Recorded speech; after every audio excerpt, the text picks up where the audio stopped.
Hakika sababu za amani tatawaffaru, zinaweza kupatikana fi shay'in wahidin, katika jambo moja tu peke yake. Amani katika ardhi haitaweza kupatikana kwa vitisho, wala amani katika ardhi haiwezi kupatikana kwa nguvu za kulazimisha. Nguvu hizo ziwe za silaha za moto au nyingine, silaha nyingine. Amani haiwezi kupatikana kwa kutumia mabavu, bali wale wanaotaka amani na kuhubiri amani na utulivu, basi tunawaambia kwamba amani sababu yake ni moja tu.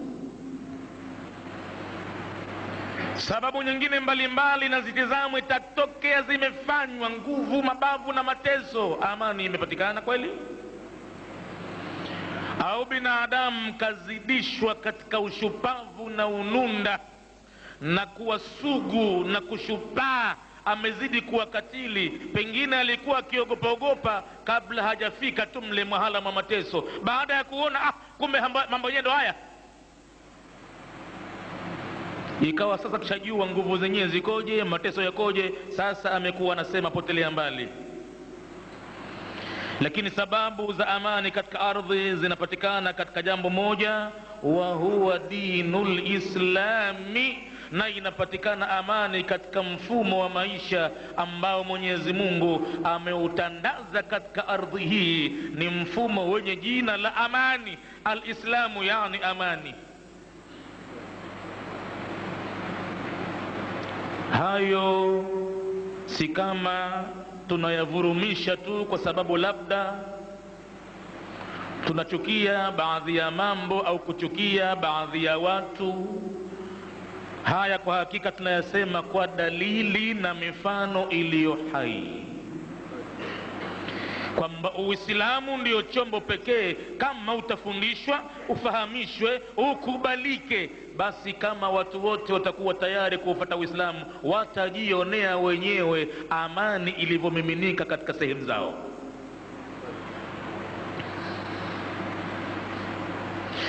Dini ya Uislamu alladhi ikhtarahu Allahu, ambayo ameichagua dini hiyo Mwenyezi Mungu, lilbashariyati jami'an, kwa ajili ya viumbe binadamu wote, na akaichagua si kwa muda mfupi tu kwa watu walioishi na Muhammad, hapana, ila yaumil qiyama, kwamba amani ndo itapatikana kwenye dini hiyo mpaka siku ya kiyama.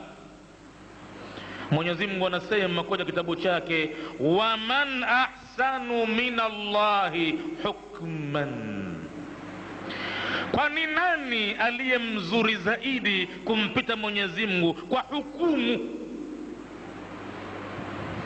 zitakazoweza kutuliza amani katika ardhi? Nani atakayempita yule muumbaji mwenye kuwajua viumbe?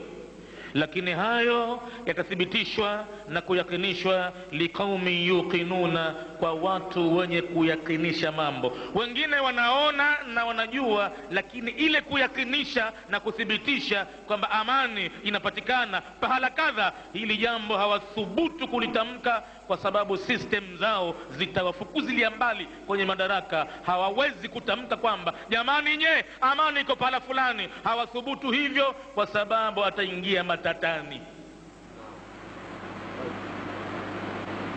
Ndiyo maana umsikie mtu anaulizwa, wewe kama ni Muislamu, itikadi yako ni ipi kuhusu habari ya Nabii Isa? Hebu tuambie wewe.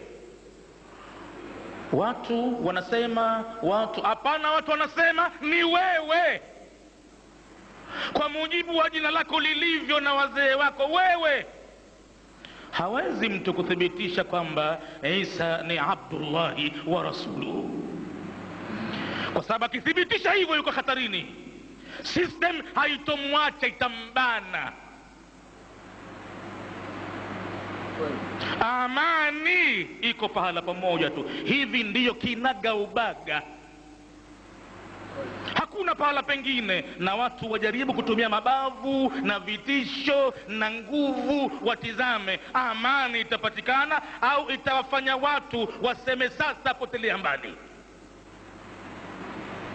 Waqala anhu, na akasema kuhusu Uislamu huo kuwa ni chombo cha kutuliza amani, jalla wa ala, yule ambaye ametukuka na yuko juu ya kila kitu, amesema alyawma akmaltu lakum dinakum,